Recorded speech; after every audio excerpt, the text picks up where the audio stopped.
U V Suresh sir, ഇവിടെ നേരത്തെ Prashant Vasudev sir സൂചിപ്പിച്ച ഈ പമ്പ്ഡ് സ്റ്റോറേജും ബാറ്ററി സ്റ്റോറേജും അതൊക്കെ ഈ വൈകിപ്പിക്കുന്നതിന് പിന്നിൽ എന്താണ്? ഇപ്പോഴത്തെ പ്രതിസന്ധിക്ക് പ്രധാന കാരണം എന്താണ്?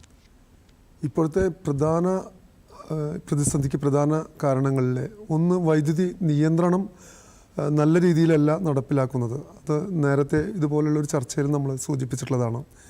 നമ്മൾ സ്മാർട്ട് മീറ്റർ നടപ്പിലാക്കിയത് 2021 ബി അശോക് സാർ, നേരത്തെ പറഞ്ഞ പോലെ ബി അശോക് സാർ യെസ് ചെയർമാനായിരുന്ന കാലത്ത് അന്ന് സ്മാർട്ട് മീറ്റർ നടപ്പിലാക്കാൻ വേണ്ടി തീരുമാനിച്ചിട്ട് ഇന്ന് 2026 പോലും സ്മാർട്ട് മീറ്റർ നടപ്പിലായിട്ടില്ല.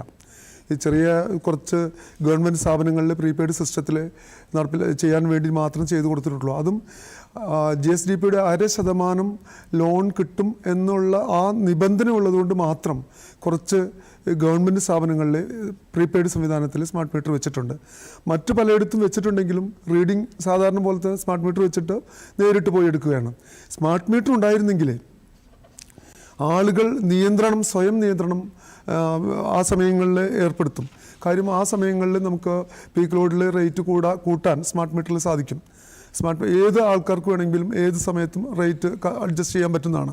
അപ്പോൾ ആ സമയത്ത് നമ്മൾ മേടിക്കുന്ന വില കൂടിയ വൈദ്യുതി മേടിക്കുമ്പോൾ ആ വില കൺസ്യൂമറിനും പോകും. അപ്പോൾ ആ സമയത്ത് അതിനനുസരിച്ച് നിയന്ത്രിക്കാൻ സാധിക്കും. സ്മാർട്ട് മീറ്റർ നടപ്പിലാക്കാതിരുന്നത് വലിയ ഒരു തെറ്റാണ്. പിന്നെ ഞങ്ങൾ കഴിഞ്ഞ ദിവസം KCB ഓഫീസർ സംഘ് കേന്ദ്ര ഊർജ്ജ സഹമന്ത്രിക്ക് ഒരു നിവേദനം ഇത്തരം കാര്യങ്ങളിൽ ഇടപെടാനായിട്ട് ഞങ്ങൾ കൊടുത്തിട്ടുണ്ട്. അതിനകത്ത് ഞങ്ങൾ പ്രധാനമായിട്ട് പറഞ്ഞിട്ടുള്ളത്, ഒന്ന്, ഇവിടെ കേന്ദ്ര ഗവൺമെൻറ്റിൻ്റെ സ്ഥാപനമായ solar energy corporation of India limited SECI, അതാണ് ഈ റിന്യൂവബിൾ എനർജിക്ക് വേണ്ടിയിട്ട് പ്രവർത്തിക്കുന്ന സ്ഥാപനം. ആ സെക്കി കമ്പനിയും അതുപോലെ തന്നെ KCB 50 ലക്ഷം രൂപ മൂലധനമിറക്കിക്കൊണ്ട്, അതുപോലെ തന്നെ സെക്കി 50 ലക്ഷം രൂപ മൂലധനമിറക്കിക്കൊണ്ട് renewable energy power corporation of Kerala limited എന്നൊരു സ്ഥാപനം കേരളത്തിൽ രൂപം കൊടുത്തിട്ടുണ്ട്, ഒരു കമ്പനി. ഈ കമ്പനിയുടെ പ്രവർത്തനം ഇന്നും ജനങ്ങളിലേക്ക് എത്തിയിട്ടില്ല. പലപ്പോഴും സൂചിപ്പിച്ചിട്ടുള്ള കാര്യമാണ്. ഇത് KCBയിലെ 2 ഡയറക്ടർമാരും അതുപോലെ സെക്കിയിലെ 2 ഡയറക്ടർമാരുമാണെന്നാണ് ഞാൻ മനസ്സിലാക്കുന്നത്.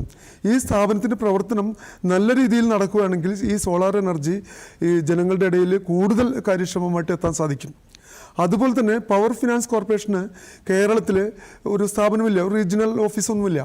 ഈ ലക്ഷക്കണക്കിന്, എനിക്ക് തോന്നുന്നു 1.5 ലക്ഷം കോടി രൂപ മാർക്കറ്റ് ക്യാപിറ്റലൈസേഷനുള്ള മഹാരത്ന കമ്പനിയാണ് ഈ പവർ ഫിനാൻസ് കോർപ്പറേഷൻ എന്ന കമ്പനി. ഈ കമ്പനിക്ക് കേരളത്തിലെ ഒരു റീജിയണൽ ഓഫീസ് വേണം. അതിൻ്റെ ആഭിമുഖ്യത്തിലാകണം ഈ പറയുന്ന കേരളത്തിൽ നടപ്പിലാക്കിക്കൊണ്ടിരിക്കുന്ന സ്മാർട്ട് മീറ്റർ പദ്ധതി എന്നാണ് ഞങ്ങളുടെ ആവശ്യം. അതുകൊണ്ട് ഇതിനൊരു സ്ഥാപനം ഇവിടെ ആവശ്യമാണെന്ന് ഞങ്ങൾ ഈ കത്തിൽ സൂചിപ്പിച്ചിട്ടുണ്ട്. ഇപ്പോൾ കേരളത്തിൽ നടപ്പിലാക്കുന്ന സ്മാർട്ട് മീറ്റർ പദ്ധതി കാപ്പെക്സ് മാതൃകയാണ്. KCB എവിടുന്നോ കടം കൊണ്ടിട്ട് നടപ്പിലാക്കുകയാണ്. അത് കൃത്യമായി നടപ്പിലാക്കാൻ KCBക്ക് ഇതുവരെ സാധിച്ചിട്ടില്ല. അതേ സ്ഥാനത്ത് ഇത് ടോട്ടക്സ് ആയിട്ട് നടപ്പിലാക്കുകയാണെങ്കിൽ ഇത് എപ്പോഴേ നടക്കുമായിരുന്നു. ഇത് ജനങ്ങൾക്ക് ഇപ്പോൾ ആർക്കെങ്കിലും പൊതുജനങ്ങൾക്ക് അറിയാമോ കേരളത്തിൽ സ്മാർട്ട് മീറ്റർ നടക്കുന്നുണ്ട് എന്നുള്ളത്? അപ്പോൾ ഇത് നടക്കുന്നില്ല. ആ ഒരു കാര്യത്തിലും ഞങ്ങൾ കേന്ദ്ര ഗവൺമെൻറ്, കേന്ദ്ര ഊർജ്ജമന്ത്രി ശ്രീപദ് യശോ നായിക്കിന് ഞങ്ങൾ കത്ത് കൊടുത്തിട്ടുണ്ട്. പിന്നെ ഹോട്ട്ലൈൻ മെയിൻ്റനൻസിൻ്റെ കാര്യത്തിലും ഞങ്ങൾ കത്ത് കൊടുത്തിട്ടുണ്ട്. അതുപോലെ തന്നെ ഇപ്പോൾ ഇത് കൃത്യമായിട്ട് നമ്മുടെ സ്മാർട്ട് മീറ്റർ സംവിധാനം നടക്കുകയാണെങ്കിൽ പൊതുജനങ്ങൾ സ്വയം നിയന്ത്രണം ഏർപ്പെടും എന്നാണ് ഞങ്ങൾ മനസ്സിലാക്കുന്നത്.